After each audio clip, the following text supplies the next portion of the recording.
welcome to the NPCs review of Kingdom Hearts 3 ReMind DLC. We're going to take a look at this game in depth and tell you if it's worth that $30 price mark. And since this is the first one, I'm going to give you a quick idea of how this works. We take the cost of the DLC or game, cut it in half, and then we start for that's our starting point. Then we'll add and subtract values on the pros and cons of the game. And it'll tell you, by the end of it, it'll tell you how much the DLC or game is worth in our mind. So for Kingdom Hearts 3 ReMind, the DLC costs $30, so we'll start at $15. And let's go ahead and dive in from there.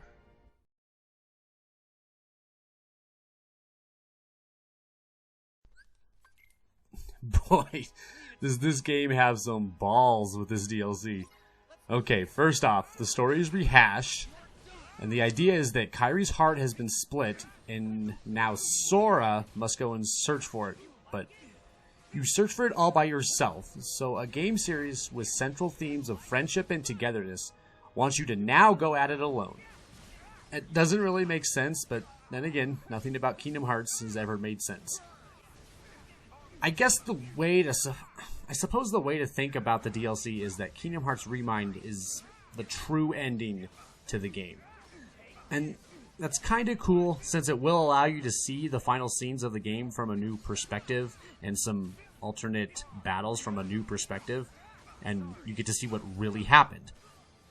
But this is also the biggest problem with the DLC, because you will now be playing a lot of the final third of the game over again.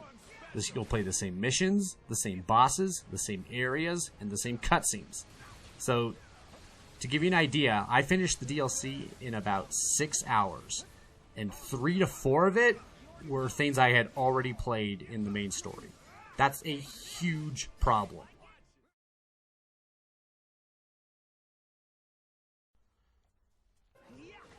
Graphics and music. This is a little hard for me to judge. The game still looks great. It has still very vibrant colors. The worlds look great. The cutscenes all look good. The spells look cinematic, and it's the same thing for the music. But this is DLC, and I'm getting almost nothing new. You don't get any new worlds, no new characters, no new spells. So it's hard to reward a DLC that brings nothing new to it. So while it still looks good, you brought me nothing new, so no value there.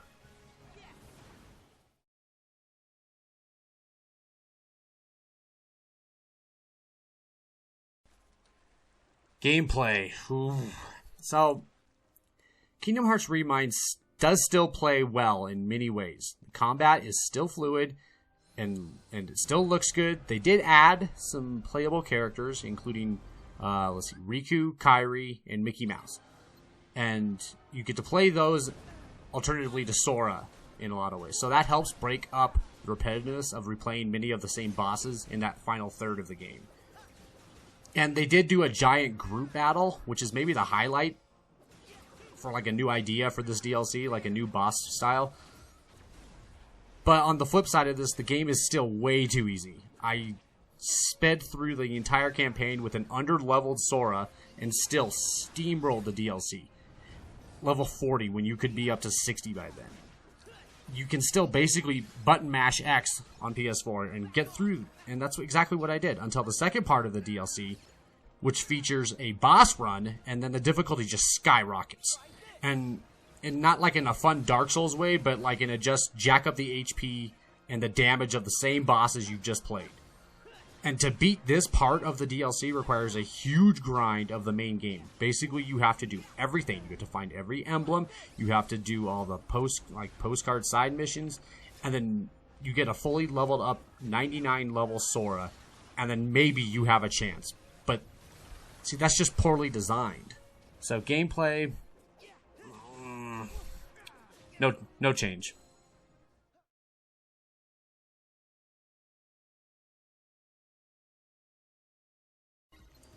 Overall, though, the DLC does bring in some new ideas of playing as other characters, exploring a previously closed-off world, and the game's true ending.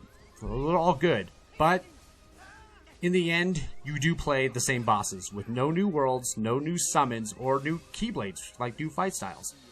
It really should have just been a hidden ending for the original game. I mean, we waited 15 years. Don't make us pay for the true ending of the game, especially $30.